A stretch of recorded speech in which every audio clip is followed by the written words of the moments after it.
O fato religioso, né? O nosso estudo do fenômeno religioso começa pela verificação do fato religioso. Sobre esta base serão tecidas as reflexões dessa primeira parte.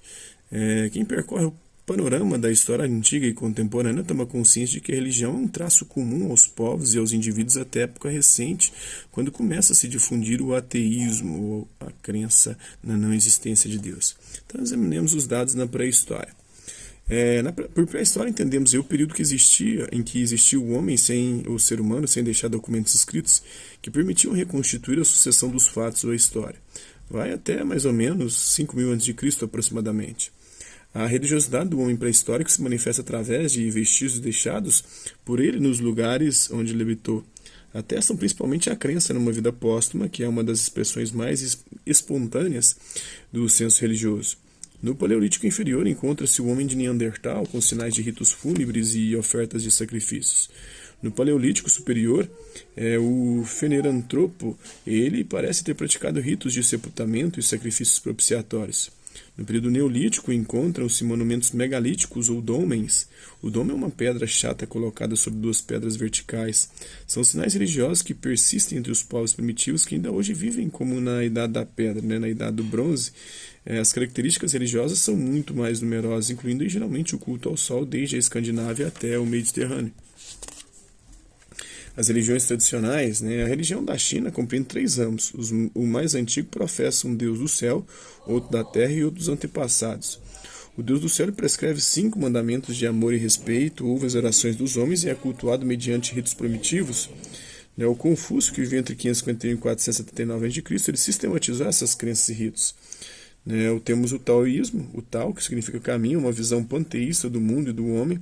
Considera Tao como o princípio supremo e eterno que se manifesta pela potência vital dos seres inferiores e ao qual o homem deve retornar mediante meditações e práticas ascéticas.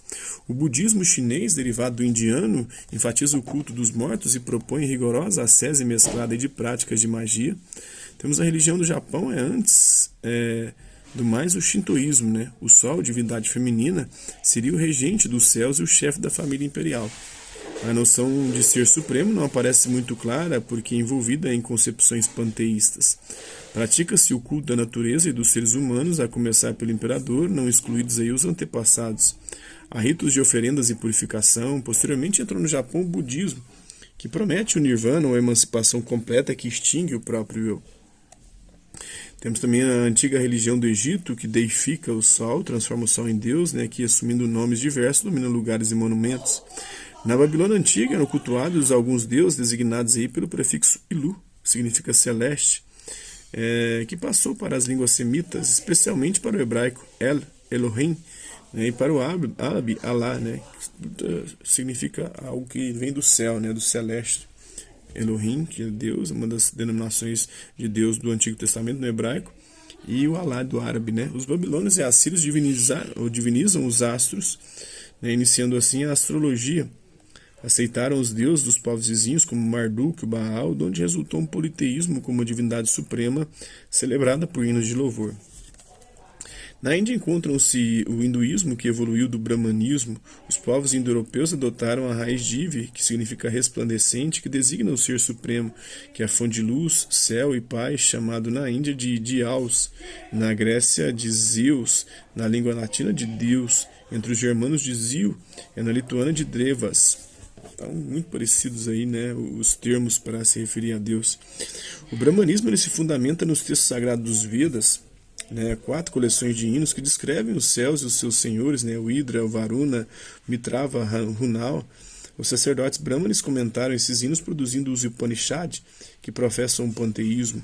O eu individual, o Atman, né, seria derivado da alma do mundo Brahma, princípio do qual terá emanado tudo que existe. O homem, nesse contexto, ele se salva não por obras e sacrifícios rituais, mas pela meditação, que o livra de toda a ilusão Maya, o véu de Maya, né? Ou de todas as imagens ilusórias que este mundo lhe transmite. O budismo se deriva do brahmanismo, insistindo fortemente sobre a prática da meditação, que propicia o desapego e a libertação do corpo e deste mundo. A história é regida pela dura lei do karma, segundo a qual os acontecimentos presentes eles são efeitos mais ou menos mecânicos de acontecimentos passados de outras vidas. Temos a religião da Pérsia, a princípio era ligada à natureza, foi reformada por Zaratustra, que, segundo a Avesta, o livro sagrado, rege os ritos de adoração e sacrifício oferecidos ao grande sábio, o senhor Ahura Mazda, ou Mazda, que terá criado tudo com a sua palavra. Na Grécia, a mitologia ele considerava Zeus como o pai dos deuses e dos homens. Impotente para dominar o destino, embora com suas leis físicas e morais mantenha o equilíbrio do cosmos. Platão e Aristóteles, cultivando a metafísica, depuraram o conceito de Deus. Em Roma, eles consideraram a religiosidade dos etruscos, povo que acreditava no deus Júpiter, no Zeus dos gregos, dominador de todas as forças da natureza. Posteriormente, os romanos foram criando o seu próprio panteão, sua habitação de todos os deuses, no qual tinha lugar os deuses de todos os povos conquistados. O culto do imperador foi se introduzindo e intensificando aos poucos. Na Arábia, desde tempos remotos, havia o culto de divindades animísticas. A natureza seria movida por seres superiores, responsáveis pelas fontes, pelos rios, pelos ventos. Foi predominando o conceito de Alá, Deus por excelência, que Maomé, no século VII d.C., assumiu como revelador do Corão e da religião muçulmana. Alá seria o juiz supremo que retribui a cada ser humano segundo as suas obras. O anjo Gabriel terá sido mediador entre Alá e Maomé, inspirando os princípios da guerra santa, da jihad, segundo os quais quem morre em guerra pela causa religiosa está salvo no paraíso póstumo. Abraão, Moisés e Jesus terão sido os profetas que prepararam a revelação definitiva feita a Maomé.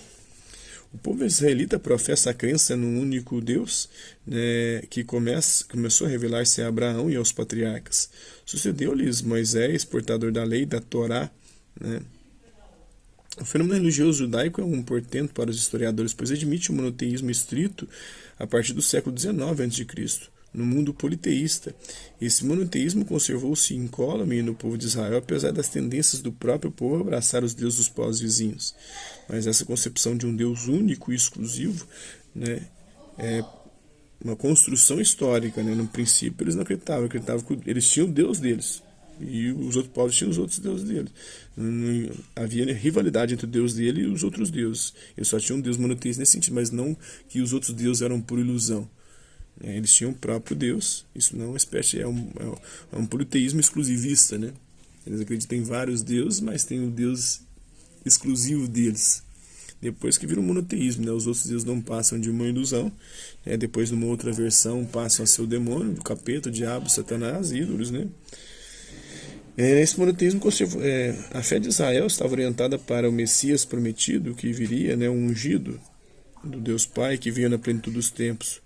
Jesus Cristo consumou as promessas feitas aos patriarcas e reis de Israel e deu origem ao cristianismo, o bojo de experiências religiosas profundas e marcantes, mas que os próprios judeus, os hebreus, não aceitaram como Messias. Em conclusão, pode-se dizer que o fenômeno religioso é algo de tipicamente humano. Consiste em reconhecer um ser supremo que pode ter sua corte de deus inferiores. Desse ser, o homem sente que depende, de modo que a oração e o culto à divindade venha a ser uma das expressões mais características do fato religioso. É o senso religioso que norteia a vida humana e dá vigor ao homem para enfrentar a luta de cada dia. Então, a gente vai ver, em outras oportunidades, a hipótese de que houve povos primitivos sem religião. Procuraremos aí definir mais precisamente o que é religião e como que ela se caracteriza. Então é isso aí, espero que vocês tenham gostado do vídeo. Quem curtiu, dá um like, quem não curtiu, dá um dislike. Hasta la vista, livres. Até a próxima.